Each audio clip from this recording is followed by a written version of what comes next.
याला बिन मुर्रा की कहानी सुनिए। फरमाते गजवे से हम वापस आ रहे थे, रास्ते में पड़ाव हुआ तो हुजूर एक दरख्त के नीचे इस्तराहत फरमाने के लिए लेट गए और मेरी ड्यूटी ये थी कि मैं तलवार लेके हुजूर का पहरा दूं। मैं खड़ा हो गया, बाकी लोग भी सो गए, तो मैंने एक मंजर देखा कि दूर सहरा में एक दरख्त था जो हिलने लगा।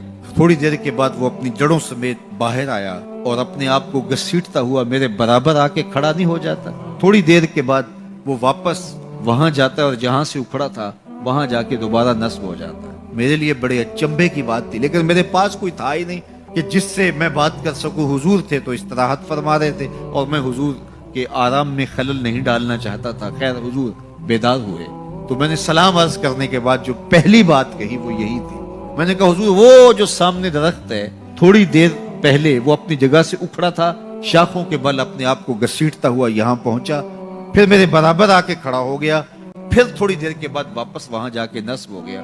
ये जब कहानी सुनाई तो मेरे हुजूर ने ताज्जुब नहीं किया, अच्छा कैसे हुआ, कैसे आया, कितना वक्त लगा, कितनी देर हुई, कोई सवाल नहीं किया, बल्कि फरमाया याला बिन मुर्रा ये दरख्त है, इसने रब से इजाजत चाही थी कि मालिक तेरा महबूब नेड़े आया है, सलाम न कर रहा हूँ। अल्लाह ने इसको इज़्न दे दिया था, ये मुझे सलाम करने के लिए आया था। दरख्तों के कलेजे भी तड़पते हैं कि हुजूर को सलाम किया जाए। वो कहानी तो आप नहीं भूल सकते जब एक आरबी ने कहा कि हुजूर मैं आपको नबी तब मानूंगा अगर वो दरख्त आपकी नबूवत की गवाही देगा, आप अगर उसको बुलाएंगे। तो मेरे हुजूर फरमाते हैं मैंने क्या बुलाना, जाके तू ही कह दे तुझे अल्लाह का रसूल बुला रहा है। दरख्त अपने आप को घसीटता हुआ हुजूर अलैहिस्सलाम की खिदमत में हाजिर हो जाता है। दरख्त मान रहे हैं, चांद का कलेजा शक हो रहा है, पत्थर कलमे बोल रहे हैं, हुजूर के इश्क में कायनात के एक एक ज़र्रे का दिल धड़क रहा है। वो क्या किसी ने कहा था, ज़मीं जल रही है, आसमां जल रहा है, मोहब्बत में सारा जहां जल रहा है।